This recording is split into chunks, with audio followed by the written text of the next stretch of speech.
Ladies and gentlemen, what is going on? My name is Tom and you are watching some footage of Overwatch 2. I know, a pretty rare thing these days.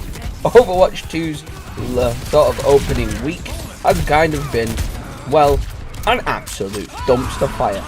This game should have been the absolute sequel that we were all expecting. Luckily, I never played Overwatch 1. I wasn't a very big Overwatch fan.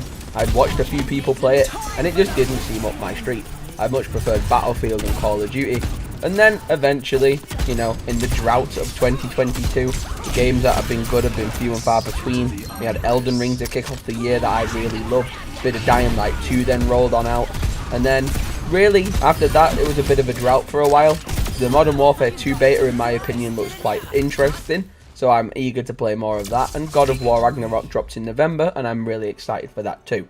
But Overwatch 2, it was a game that was releasing this year, and it kind of was on my radar, so I decided, for content's sake, to make some clips and see what I thought. I got really lucky and was able to actually play this game. Some people are absolutely outraged and will break down the reasons why. Firstly, to set up and play an Overwatch 2 game, you have to originally have a phone on a contract. You need to have a contracted mobile phone number that you can then link to your Blizzard account before they even let you play the game. That is because they want to sell your data, and without that phone number, they can't. It's one of the weirdest application processes to be able to play a game. There's a lot of people who played Overwatch 1 that had really expensive skins or really exclusive skins that they cannot access in Overwatch 2, which is a problem that certainly shouldn't be happening. And even though it doesn't affect me personally, it affects a lot of people I know, and it probably affects some of you watching this video, and I think that's downright frustrating and outrageous that a company can do that. Secondly, I think that this game is pretty decent. The gameplay, for me, seems pretty interesting. There's a range of heroes, some I like, some I don't. Kinda has the same reasons why I don't fully grind multiverses. Only certain characters take my interest, and I only like how certain characters play. And I guess I'm a bit of a noob to Overwatch, so I just have to play more of it to kind of get a feel of who I like playing as and who I don't. But it looks pretty nice, the graphics look good. Like I say, doesn't look anything outrageously different to Overwatch 1. We have some skin changes, which people are liking and disliking. And we have a lot of different maps that are still yet to be seen. I think they're restricted to competitive mode at the moment, but that's just speculation. People cannot even play this game, let alone the weird awkwardness of signing into an account and creating an account, linking it with your Blizzard Entertainment account, and then playing Overwatch 2. The server queues are horrendous. 30,000, 50,000, some people have even documented 200,000 gamer queues waiting to get into the servers, and I think that's outrageous. A company, of course, has hiccups. Cyberpunk had bugs when they first released. Call of Duty sometimes has problems, and other big titles also have minor issues when releasing, but Overwatch 2 is a sequel that was highly anticipated. It's not a small indie game, and it's not a small indie company. It's a huge company. Blizzard Entertainment is a massive titan in the gaming industry, and should have been fully aware that their fans were going to be willing to play this game day one, and unfortunately, a great deal of them were not able to play.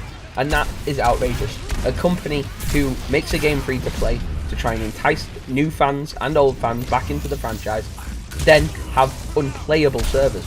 I've been able to play some single matches here, which I've been able to get some clips from. As you can see, that's my profile in the bottom left, Tom Origins YT. So I've been able to get some game clips, but whenever I hop in a game with my friends after waiting in a 5,000, 10,000 long server queue, we play like a match and a half if we're lucky, and then get booted out to the menus instantly.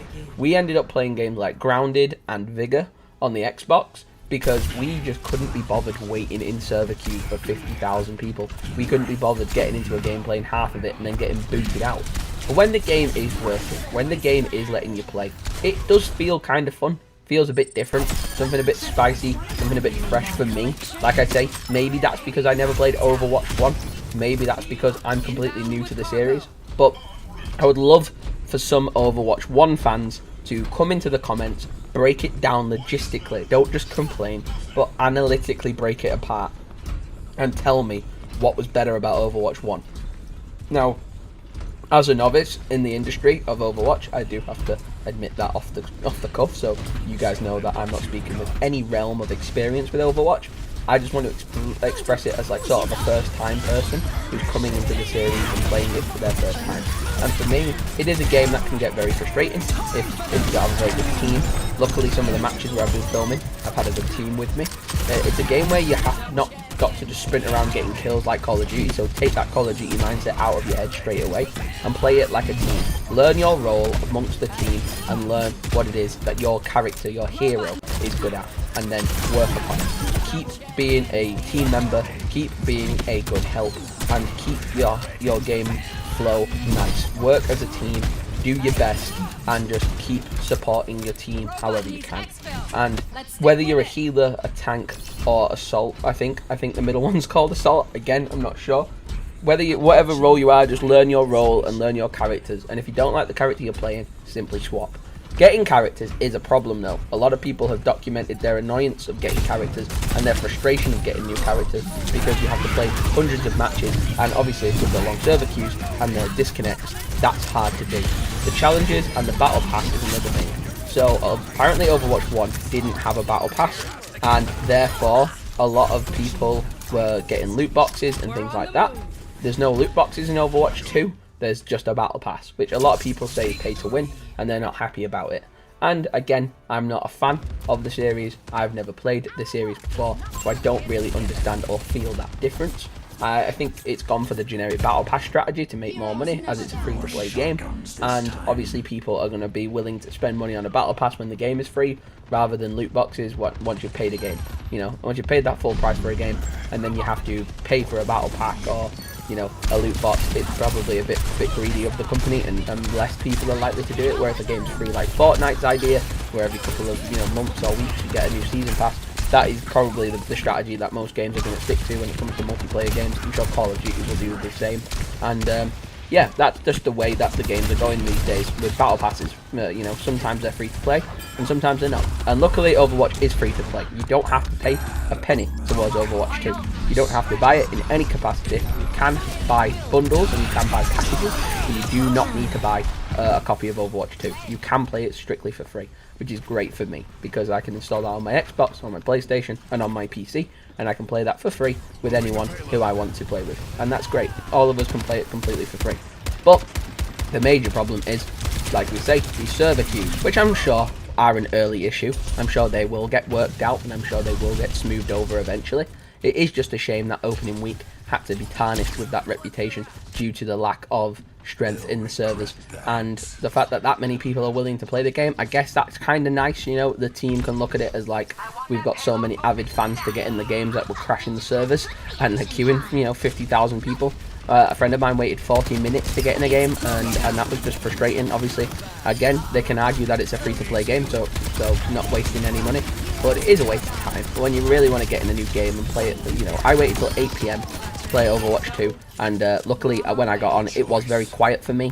In the UK, I was on European servers, and it was pretty good. I got a good few runs of some games where I got these clips from, but apart from that, it's been hit and miss. Some days have been better than others.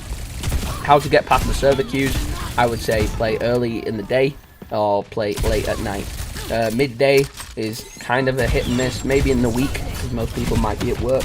So it's really just random at this point, but hopefully in the next couple of weeks we will get these server queues sorted out, and we will have a form of sort of apology. Maybe we'll get some in-game currency, pushing the boat a bit, but maybe we'll get some sort of courtesy points for playing this game. But yeah, there's people who are fans of Overwatch 1 who are clearly frustrated, and I can get that.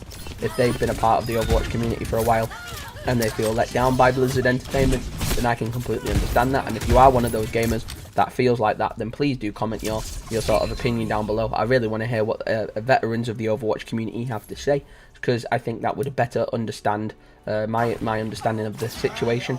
And I think it's an interesting one because, like I say, not a lot of people are able to actually hop in a game and play this.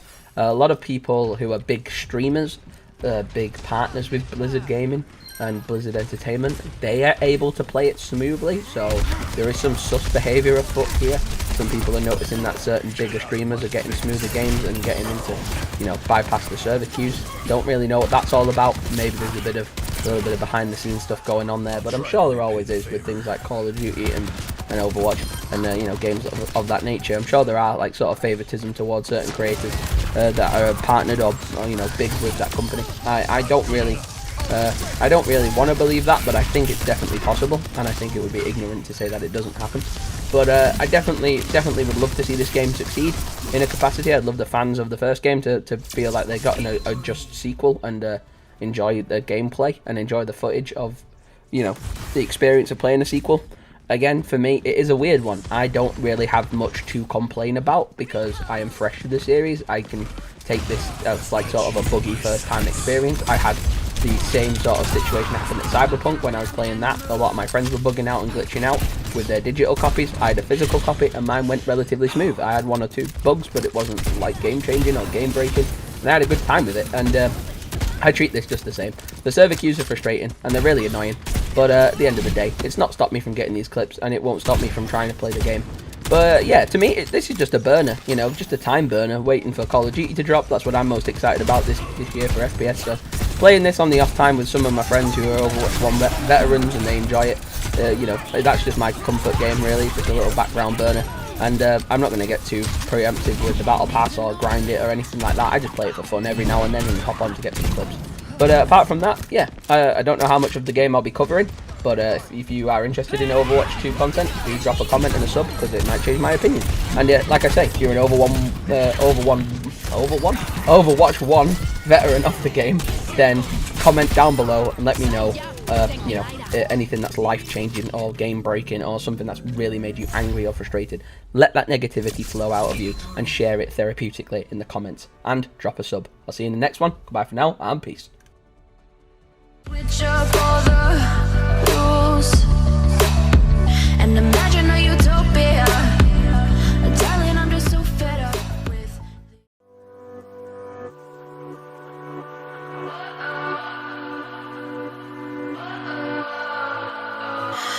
What does perfect even